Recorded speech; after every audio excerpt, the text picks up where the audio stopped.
Здравствуйте! Рада всех приветствовать на своем канале Уральская кудесница. Меня зовут Ната. Сегодня у меня очередное видео, в котором я буду шить сумку. Сумка это будет зимняя. Я думаю, что многие уже догадались, о какой сумке идет речь. Пошив очень простой. Самое главное ткань. Ткань я тоже буду делать сама. Ну, вернее, не ткань, а полотно для этой сумки. Итак, я взяла ткань вот такого красного цвета. Эта ткань называется дюспо. Это плащевка с покрытием водоотталкивающим. Итак, ткань у меня дюспо. Потом для создания полотна, из которой я буду шить сумку, мне нужен какой-то уплотнитель. Делать объем на своей сумке я буду при помощи слайтекса. У меня вот такой слайтекс. И потом мне будет еще одна нужна ткань, которую я буду подкладывать под слайтекс, чтобы, когда делаю стежку на машинке, слайтекс у меня не цеплялся за пластину на швейной машинке. Ну и, честно говоря, так удобнее. Это у меня шторы были старые, органза. Я ее не выбросила, отрежу кусок. Органза скользкая. И, в общем, я облегчу себе задачу. У меня не будет ткань собираться. И работать, конечно, я буду еще шагающей лапкой. Это для того, чтобы вообще полотно было хорошим, красивым, и чтобы у меня не было косяков, чтобы ткань нигде не собиралась. Можно, конечно, это делать и простой лапкой, но я сразу же себя подстрахую, потому что я так думаю, если вдруг где-то что-то пойдет не так, и мне придется распустить ткань, то у меня останутся дырочки, а это не есть хорошо. Итак, чтобы пошить сначала сумку, я должна сделать полотно. Сейчас покажу, какой я сэндвич приготовила. Итак, на низ я делаю органзу, как вам и говорила. Затем у меня идет слайтекс.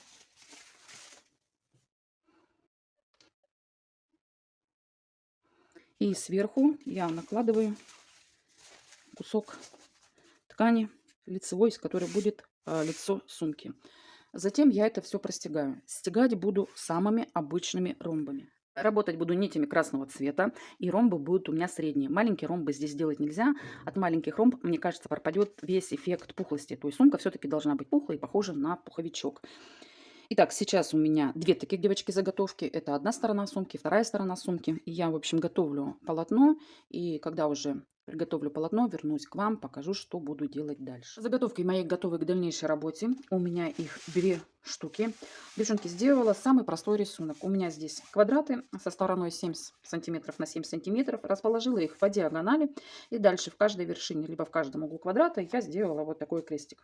Рисунок сделала очень быстро. Я больше всего потратила времени, вы не поверите, на завязывание вот этих узелков. Плюс на каждый узелок я еще обязательно капнула каплю клея. Так как, девочки, это сумка, да, я буду ей пользоваться, а она будет где-то тереться об что-то там, об мою одежду, в машине, там, в общественном транспорте, еще где-то, то я себя подстраховала, чтобы, не дай бог, нигде никакая ниточка не отошла.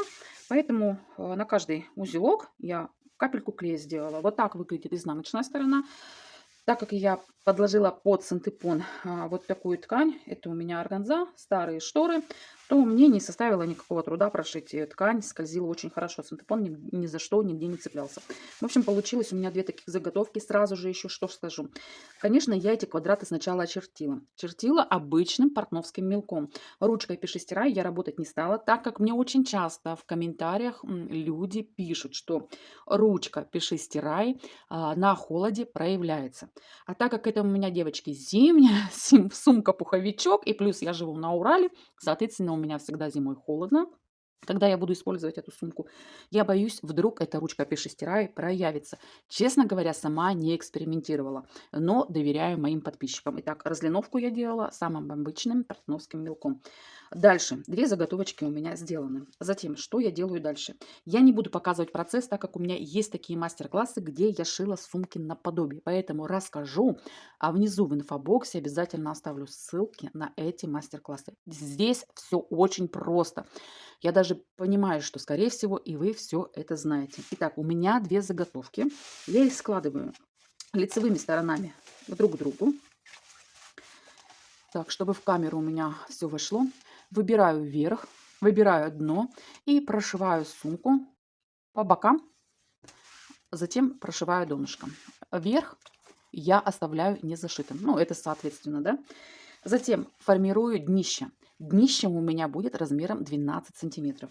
То есть я здесь буду формировать уголки. Все понятно, все доступно, да? Откладываю 6 сантиметров в одну сторону, 6 сантиметров в другую сторону, обрезаю, и у меня получается днище размером 12 сантиметров. А затем, возможно, я сбоку сумки сделаю карман. У меня есть молния 20 сантиметров. Как делать такой карман? У меня есть пляжная сумка, которую я шила для себя, но у меня ее приобрели. Чему я очень рада. Я обязательно тоже оставлю мастер-класс, как делать вот такой потайной карман, потому что все-таки карман нужен. Но вот боюсь, что ткань такая у меня получилась пухленыш. Возможно, будет смотреться некрасиво, но обязательно вам потом расскажу и покажу. И по такому подобию я сделаю сразу же подклад. На подкладе у меня внутри будут карманы. И вот когда это все прошью, вернусь к вам и покажу, что делать буду дальше. Девочки, решила вам показать промежуточный этап работы. Итак, это у меня основа сумки. Сделала я донышко. Изначально хотела донышко сделать шириной 12 сантиметров. Отказалась. Сделала донышко шириной 11 сантиметров. Подумала, что 12 будет много. Как делать донышко, как и говорила раньше, обязательно оставлю ссылку внизу в инфобоксе на мастер-классы, где у меня это показано более подробно. На сумках, косметичках проходите, смотрите. А вообще, честно говоря, советую вам пройти в мой плейлист, который называется «Сумки-косметички». У меня там много интересных работ. И что еще хочу сказать. Косметички, формы и сумки у меня не повторяются. Возможно, вы там для себя найдете что-то новое, интересное. Есть, конечно, моменты, которые повторяются, потому что мне, допустим, нравится такая модель. Вот и в этой сумке я тоже повторила все-таки вот такой боковой карман. Посмотрите, сбоку я вшила молнию. Это у меня еще не окончательный вариант. Надо прошить мешковину. Вот так у меня сбоку будет открываться молния. И я буду туда складывать те вещи, которые вот мне необходимы, которые мне придется часто доставать, чтобы не открывать саму сумку. Сделала все-таки этот боковой кармашек. Дальше его оформлю. Итак, донышко у меня 11 сантиметров. Покажу изнанку. Она выглядит не очень презентабельно. Но ничего страшного, мне скрывать совершенно от вас нечего. Так, вот у меня молния. Посмотрите, да? Сейчас я ее открою. Все, чтобы сделать полностью полноценный карман, мне придется с этой стороны пришить мешковины, потом оформить карман и загнуть его на одну из сторон. В принципе, делается все легко и просто, и даже надутой ткани смотрится неплохо. Сейчас хочу показать, что я сделала со швами. Посмотрите, я высекла лишний слайтекс. Сделала вот эти шовчики чуть-чуть попроще. И теперь я, девочки, просто вручную буду, утюгом я это не могу сделать, да, я это все припарю, и пропадет пухлость в швах. Мне этого делать не очень хочется, поэтому я просто чуть-чуть их подрежу. Потом беру иголку с ниткой и просто вручную буду вот таким образом прикреплять вот эти шовчики к основному полотну, чтобы они были у меня с лицевой стороны аккуратные, никуда не втеклялись. То есть я их буду делать, как сказать, в разутюжку, но без утюга. Сделаю с этой стороны, сделаю с этой стороны. То же самое сделаю с донышком, сделаю его более плоским. Дальше по такому же варианту выкрою подклад. Ну и, конечно, оформлю карман. Показываю вам, что у меня на данном этапе готово. У меня полностью готова внешняя сторона сумки. У меня полностью готов боковой карман. Пришила мешковину. Вот так выглядит внутри. Карман получился глубокий, вместительный, и это очень удобно. Швы у меня все плоские, я их все вручную сделала. Затем у меня полностью готов подклад. Вот так он у меня выглядит. На подкладе место для выворачивания я всегда оставляю на донышке. Некоторые мастера делают сбоку, я всегда делаю на донышке. Итак, у меня здесь место для выворачивания. Сейчас выверну подклад на лицевую сторону, чтобы показать вам, как он выглядит. Здесь у меня большой карман. А затем у меня готова вот такая широкая обтачка. Обтачка мне нужна широкая. Это для того, чтобы сделать определенного фасона ручки. Вот так у меня все выглядит. Теперь покажу ручки. Ручки у меня вот такие широкие. Там проложен всего лишь один слой слайтекса. Они не очень толстые. Вот такие. Ручки соответствуют полностью ширине моей сумки. Даже чуть-чуть пошире. Видите, буквально на сантиметр. Это так и задумано. Мне остается только лишь собрать сумку. Как я ее буду собирать? Но здесь, девочки, все очень просто. Итак, складываем лицевые стороны подклада и сумки. Ручки я буду пришивать уже потом. Вдеваю.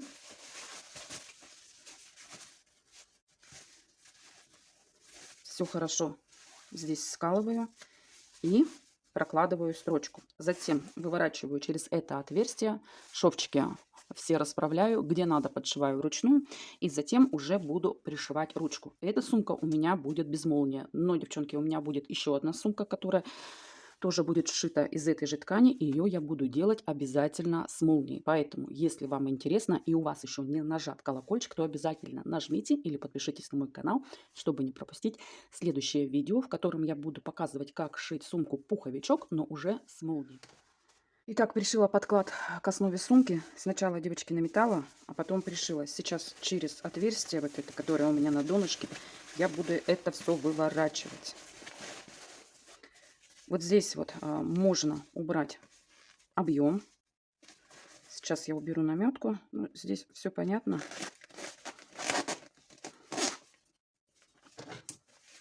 Можно взять маленькие ножницы, можно большими. Вот этот объем желательно, конечно, лучше убрать, чтобы вот этот шов, сейчас я вам его покажу, был намного площе. И мне кажется, так выглядит более аккуратно. Смотрите, заправляю все вовнутрь. Вот этот разрез, через который я выворачивала, это отверстие можно зашить на руках, можно зашить на машине. Я всегда зашиваю на машине. В этот момент, кстати, тоже можно добавить донышко, какое-нибудь уплотнение, либо картон. Ну, чаще всего делают из таких термосалфеток, которые немного похожи на полиэтилен, либо на линолеум.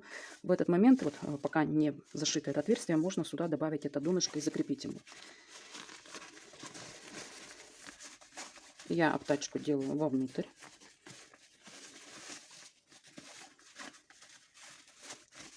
Вот так у меня все выглядит. И посмотрите, я хочу, чтобы вот этот шов у меня был площе. Поэтому я сейчас там выстригу вот этот лишний слайдекс. А затем через это отверстие я прикреплю вручную обтачку к этой части сумки. Вот так вот несколькими стежками, чтобы обтачка у меня никуда не съезжала. Вот. И дальше пришью ручки. Каким образом я буду пришивать ручки? Сейчас покажу. Девочки, беру ручку и прошиваю ее вовнутрь, не снаружи, вот так. Хотя можно сделать и снаружи, это тоже будет симпатично, я так думаю, но не уверена. Я пришью ручку вовнутрь. Сделаю здесь несколько стежков и покажу вам уже готовую полностью сумку, потому что, ну, считаю, здесь особо больше показывать нечего. Сумка достаточно простая. Свою сумку я полностью дошила, но сразу хочу сказать, то, что я задумала, у меня не получилось. Что у меня не получилось? У меня не получился фасон, который был в моей голове. Это ручки. Посмотрите, здесь я все-таки сделала самые обычные ручки. Я их вшила вовнутрь в обтачку. Ну, как все делают, так сделала и я. Хотя изначально у меня была идея, я вам показывала, что вот эти ручки вшить вовнутрь. И тогда получается красивая форма сумки, когда ее вот так вот держишь на весу. Но здесь у меня такой вариант не получился. Хотя у меня есть сумки с таким вариантом. Обязательно оставлю ссылочку внизу. Проходите, смотрите. А так, в принципе, все неплохо. Мне понравилось, что я сделала этот боковой карман. Карман на молнии просто необходим в сумках. Тем более у меня сама сумка закрывается вот на такой магнитик, не на молнию. Ну, в принципе, сумка-то тоже получилась неплохая. Достаточно симпатичная, яркая, аккуратная. Сумка-пуховичок, сумка зимняя.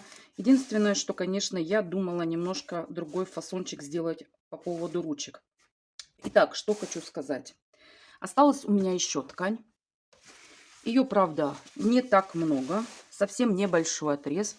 Поэтому я все-таки попробую сделать еще одну сумку. И, как и говорила ранее, сумку сделаю на молнии.